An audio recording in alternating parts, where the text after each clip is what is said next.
नमस्कार, मी विभावरी देसाई आणि कांताज kitchen show मध्ये मी पुन्हा एकदा तुमचं स्वागत करते आहे. मागच्या एपिसोडमध्ये मैत्रिणींना मी तुम्हाला प्रॉमिस केलं होतं की मी पावसाळी रानभाज्या या कशा बनवायच्या ते मी तुम्हाला नक्की सांगणार आहे. आणि आपण मागच्या एपिसोडमध्ये कोरला ही पावसाळी रानभाजी ती कशी असते, काय असते आणि कशी दिसते ह्याचा व्हिडिओ आपण पाहिलेला आहे.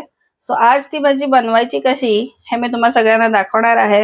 अतिशय चवीला उत्कृष्ट लागणारी पावसाळी रानभाज्यांपैकी एक कोरला भाजी.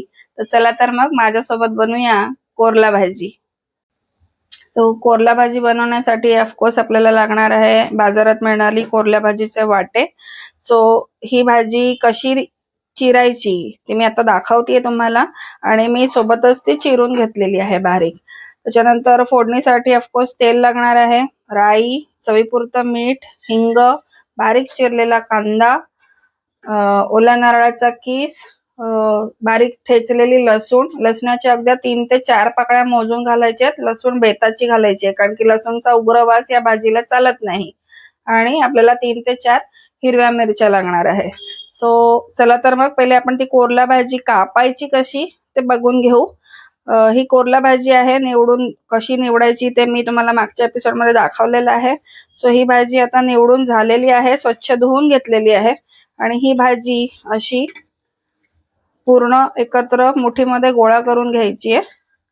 आणि ही भाजी बारीक, हे बघा, ही मी चिरलेली आहे ऑलरेडी, पण मी ती तुम्हाला दाखवण्यासाठी मुद्दाम आता इथे दाखवते की ती भाजी चिरून कशी घ्यायची. ही अशी बारीक बारीक कात्रीने कापून घ्यायची आहे जेणेकरून ती पटकन शिजते, शिजायला अजिबात वेळ लागत नाही. पानं लुसलुशीत असतात या भाजीची, त्यामुळे ती अतिशय छान आणि पटकन शिजते आणि छान लागते. त्यामुळे पावसाळ्यात यंदाच्या तुम्ही ही भाजी नक्की करून बघा. ही बारीक चिरून झालेली आहे, अगदी हिरवीगार छान दिसते. आता आपण ह्या भाजीला फोडणी घालू आणि ती भाजी तयार करू. आता मी इथे कढई तापत ठेवलेली आहे आणि ती तापलेली आहे. सो आता आपण त्याच्यामध्ये फोडणीसाठी तेल टाकणार आहोत.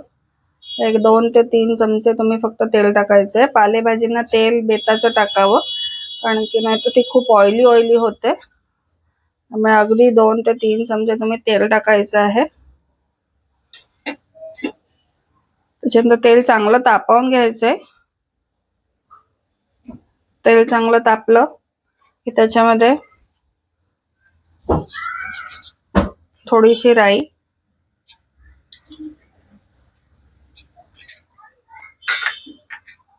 त्याच्यानंतर कापलेल्या 3 ते 4 हिरव्या मिरच्या,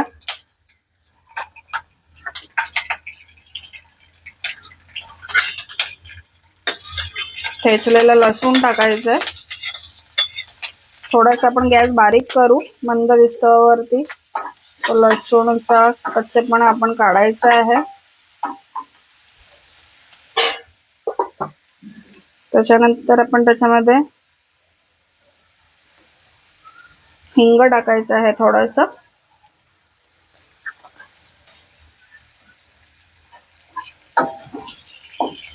लसूण ऑलमोस्ट आपला थोडासा झालेला आहे. आता आपण त्याच्यामध्ये कांदा टाकून घेऊ बारीक चिरलेला. नाही तो कांदा चांगला परतून घ्यायचा आहे, अगदी सोनेरी रंगावर भाजायचा नाही. पालेभाजीमध्ये थोडासा कांदा कच्चा असला तरी चालतो, छान लागतो, ऍक्च्युली चव वाढते भाजीची. त्यामुळे तो कांदा चांगला परतून घ्यायचा आहे फक्त तेलामध्ये. त्या भाजीची मूळची चव एवढी छान आहे की तुम्हाला त्या भाजीमध्ये एक्स्ट्रा वाढीव काहीच नाही घातलं तरी ती छान लागणार आहे.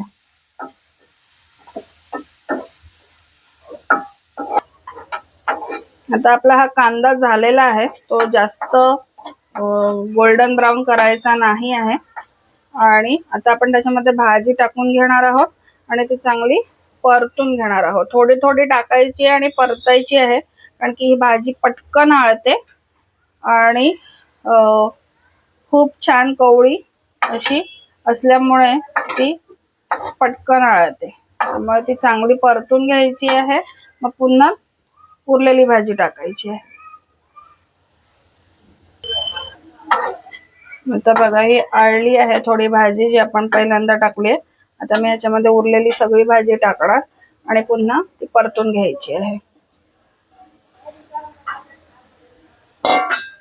आता ही आपण मस्तपैकी छान परतून घ्यायची आहे आणि त्याच्यावरती झाकण ठेवायचं आहे. ह्याच्यामध्ये पाणी अजिबात टाकायचं नाहीये आणि ती वाफेवरच शिजवायची आहे.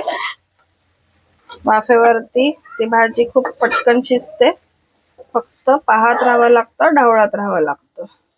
आता ही भाजी आपण शिजवून घेतली आहे, परतवून घेतलेली आहे. आता ती आपण शिजवायला ठेवू. त्याच्यावरती झाकण ठेवू म्हणजे ती अजून थोडीशी आळेल आणि मग नंतर आपल्याला त्याच्यामध्ये मीठ टाकायचंय. भाजी पूर्ण आळल्याशिवाय मीठ अजिबात या भाजीमध्ये टाकायचं नाही. आता मी याच्यावर झाकण ठेवते 5 मिनिटासाठी आणि गॅस अगदी मंद ठेवायचा आहे. आता आपण ती भाजी बघायची आहे. तुम्ही पाहू शकता ती भाजी किती आळली आहे. आता या भाजीमध्ये आपण मीठ आणि ओला नारळाचा कीस टाकणार आहोत. सो आपण याच्यामध्ये मीठ टाकूया. चवीपुरतं बेताने मीठ टाकायचे. ओला नारळाचा कीस टाकून घेऊया. आता पुन्हा एकदा ती भाजी ह्या दोन्ही गोष्टी टाकल्यानंतर ढवळून घ्यायची आहे चांगली.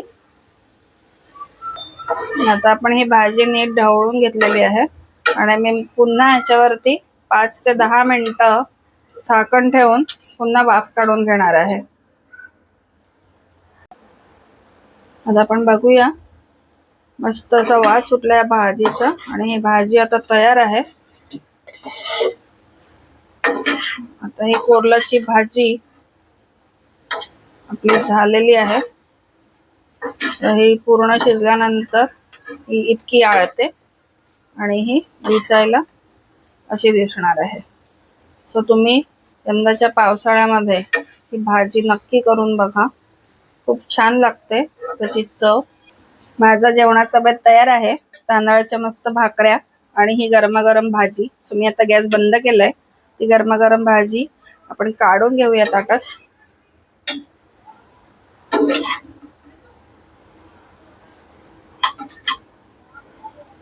आणि मी या भाजी आणि भाकरीवरती मस्तपैकी ताव मारणार आहे. तुम्ही तुमच्याही घरी बनवून बघा आणि आम्हाला नक्की कळवा की ही पावसाळी रानभाजी कोरल्याची तुम्हाला कशी वाटली. आणि कांताज किचन शोला लाईक, शेअर आणि सबस्क्राईब करायला विसरू नका.